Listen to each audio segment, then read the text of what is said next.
Shalom, Bapak Ibu yang terkasih dalam Tuhan Yesus. Kita akan belajar bersama-sama di dalam kelas SPK ini. Namun sebelumnya mari kita berdoa. Bapa, dalam nama Tuhan Yesus, kami mau belajar bersama-sama tentang kebenaran firman Allah.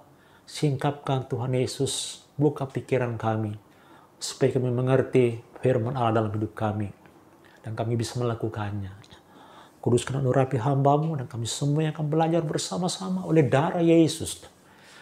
Dan Roh Kudus, mari Engkau menjamah kami semuanya. Di dalam nama Tuhan Yesus kami berdoa. Haleluya. Amin. Saat ini kita mau belajar tema menghayati karya Kristus dalam baptisan air. Cara Kristus menyelamatkan kita dari dosa adalah dengan membaptiskan. Ya. Kata membaptiskan ini di dalam bahasa aslinya itu baptiso, mencelup, ya, atau ditenggelamkan. Bahasa Alkitabnya diselam, yaitu untuk mempersatukan kita dengan Kristus. Roma 6 ayat 3 berkata, atau tidak tahukah kamu bahwa kita semua yang telah dibaptis dalam Kristus telah dibaptis dalam kematiannya? Pertanyaan, mengapa kita perlu dibaptis atau dipersatukan ke dalam Kristus? Supaya apa yang Kristus alami Kristus alami akan kita alami. Jadi apabila seseorang percaya kepada pembaptisan penyatuan tersebut, maka sebagai tindakan imannya ia akan bersedia untuk dibaptis air. Jadi baptisan air adalah tindakan iman dari orang percaya untuk menghayati kematian, penguburan, dan kebangkitan bersama dengan Kristus.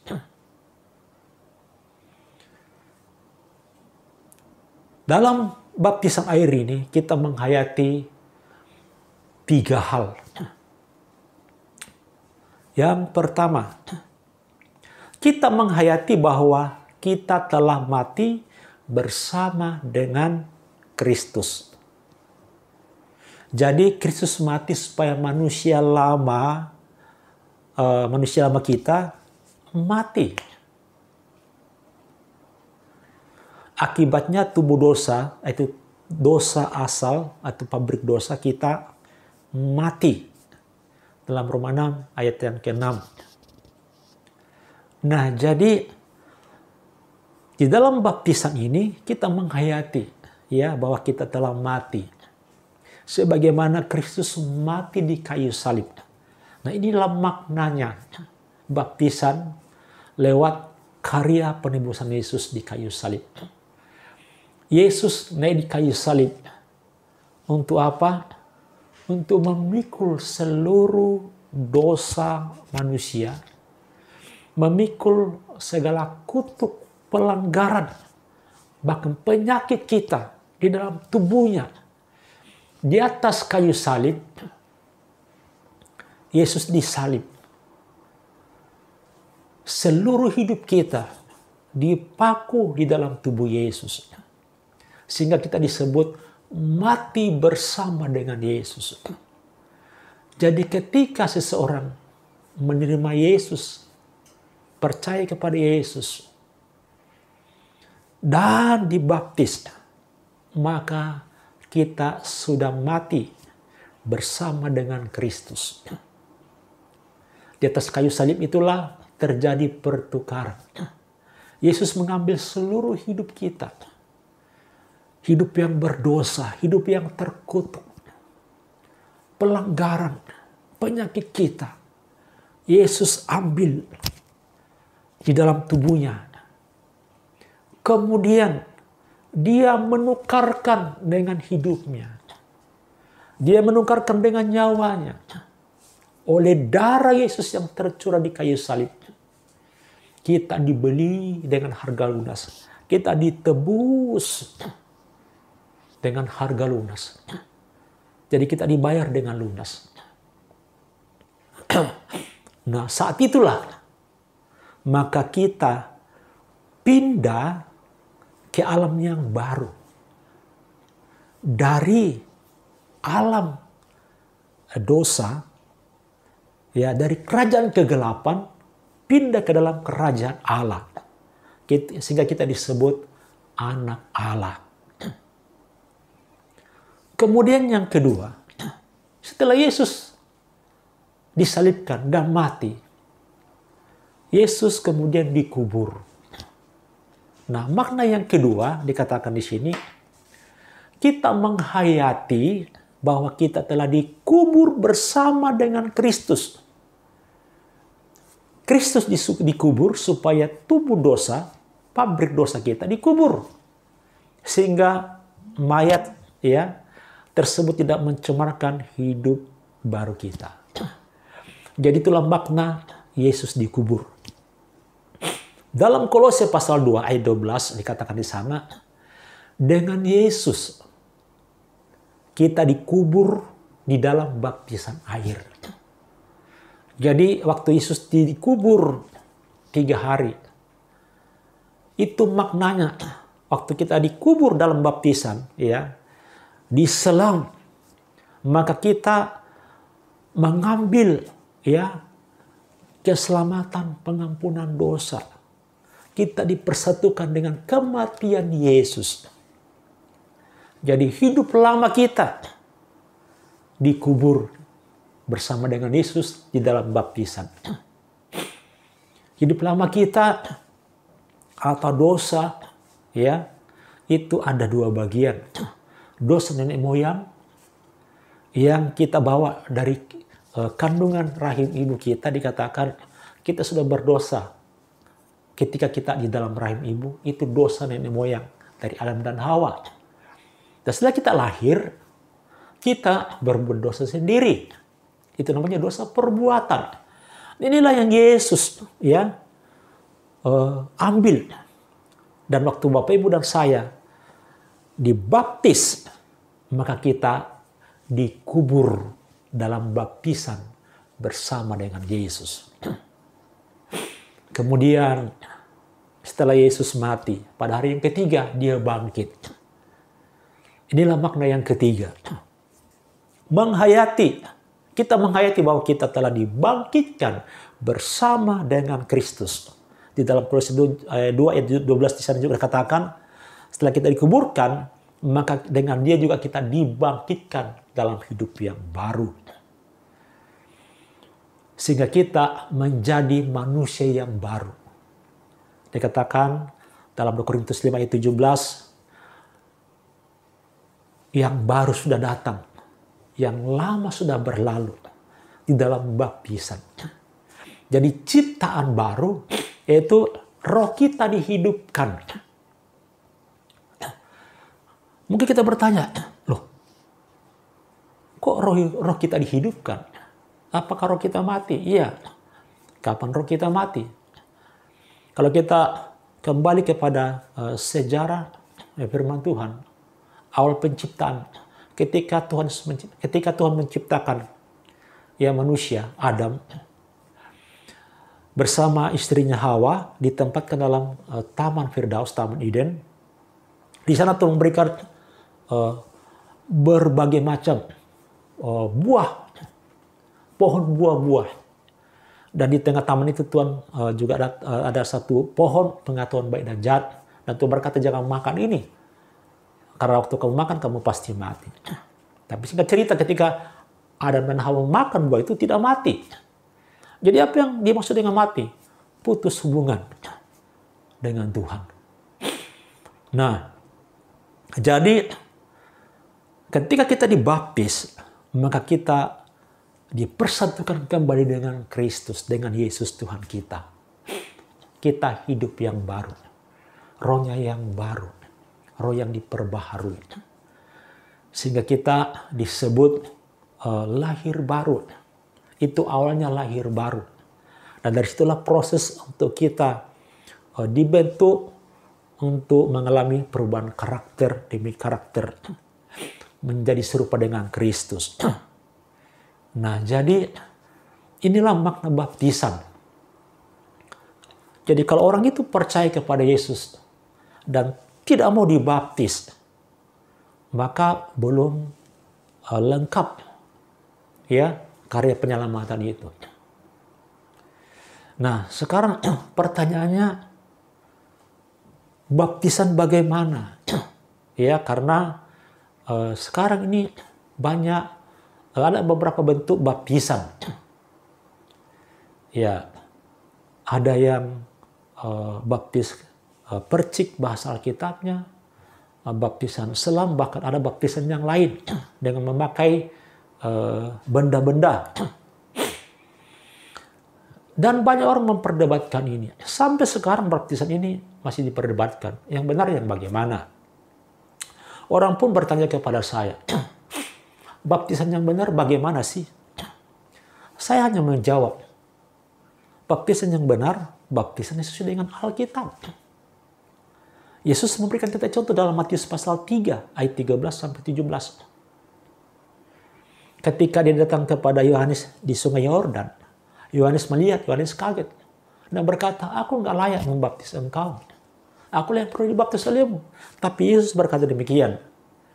Demikianlah sepatutnya kita menggenapkan seluruh kehendak Allah. Jadi ketika seseorang itu dibaptis, maka orang tersebut menggenapkan seluruh kehendak Allah. Nah, dari kata baptisan itu baptiso, masuk ke dalam, ditenggelam, ya, atau diselam. Dan Yesus sudah melakukan itu. Nah, jadi supaya kita tidak bingung, kita ikutin aja Alkitab. Saya menjawab, ikutin baptisan Yesus, itu baptisan yang benar. Nah, orang juga berkata begini, memperdebatkan.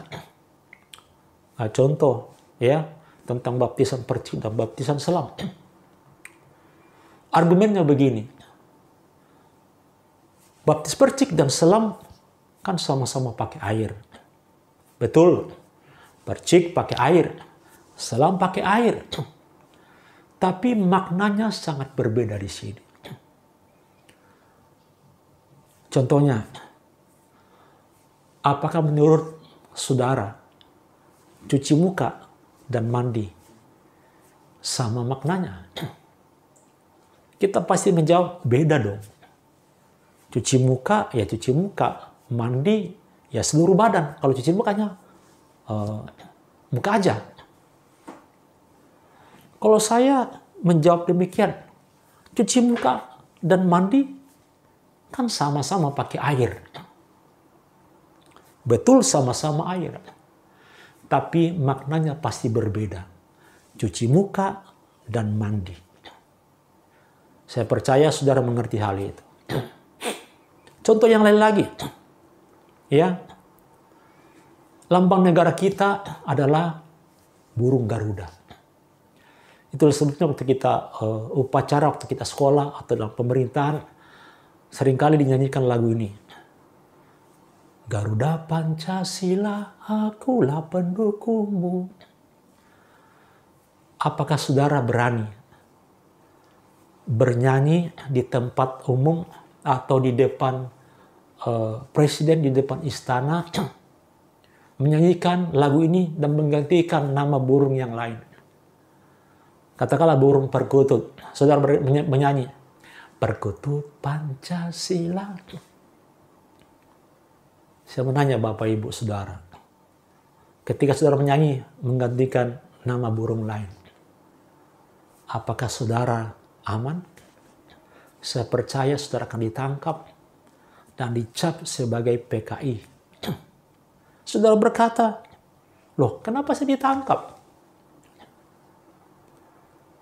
Kan saya menyanyi perkutut Pancasila.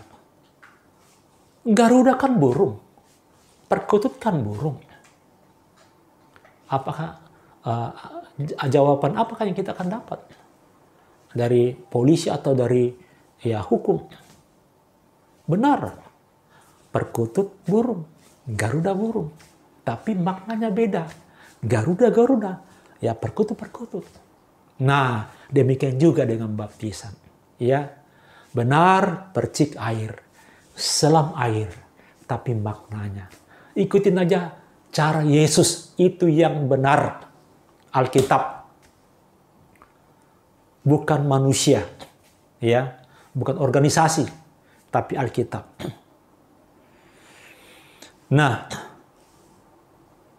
makna baptisan ini sendiri, saudaraku, dikatakan dalam Kisah Rasul 2 ayat 37 sampai 41, di mana kita menerima pengampunan dosa. Di dalam Yohanes pasal 3 ayat 5, ketika salah satu tokoh agama datang kepada Yesus, namanya Nikodemus. Dia adalah pengajar Taurat, ahli Taurat. Dia adalah seorang guru. Dan datang kepada Yesus secara tersembunyi. Dan bertanya kepada Yesus, Rabi, guru, apa yang harus dilakukan untuk masuk dalam kerajaan Allah? Yesus menjawab demikian. Kalau seseorang tidak dilahirkan dari air dan roh, ia tidak akan masuk ke dalam kerajaan Allah. Nikodemus menanggapi dan berkata, Guru, bagaimana mungkin saya dilahirkan kembali? Saya kan sudah tua. Bagaimana saya masuk dalam rahim ibu?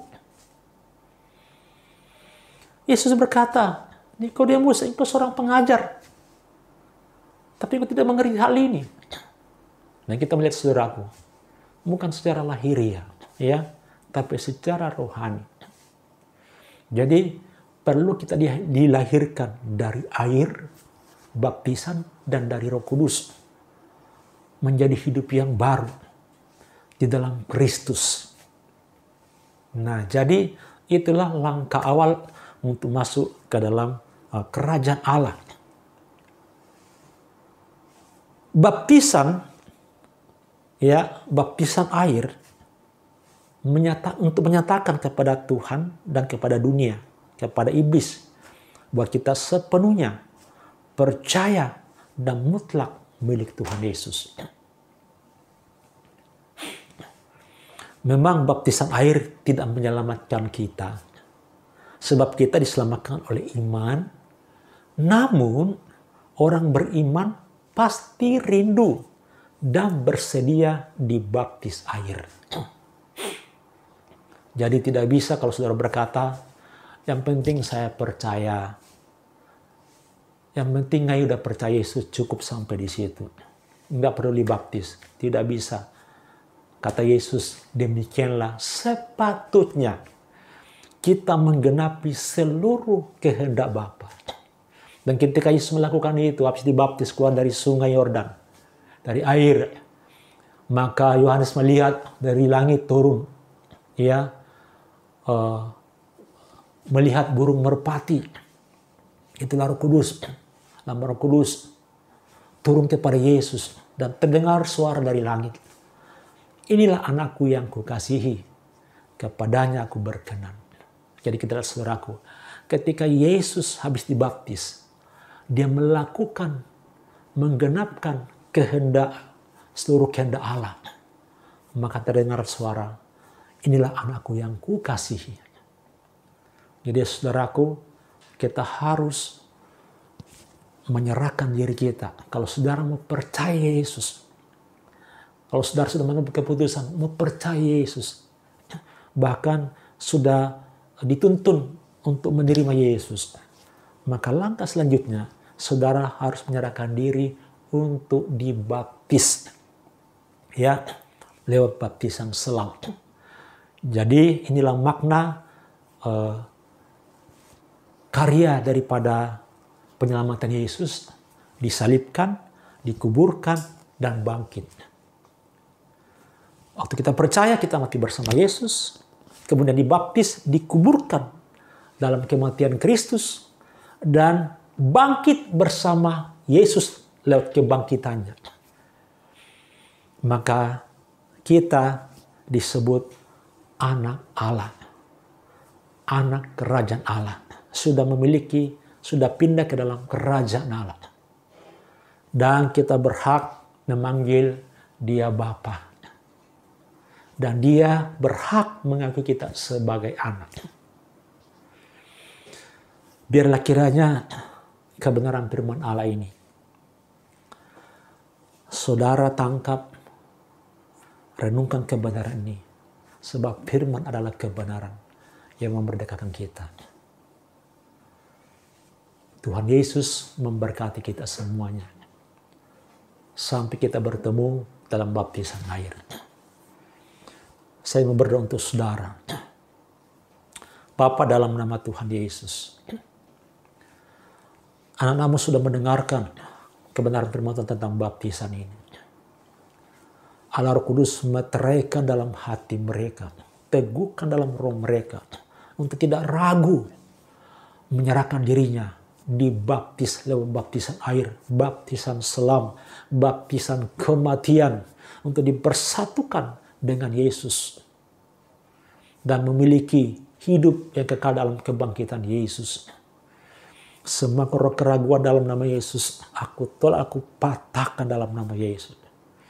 Dan teguhkan hati, teguhkan iman anak-anakmu Tuhan Yesus untuk menyerahkan diri dan dibaptis.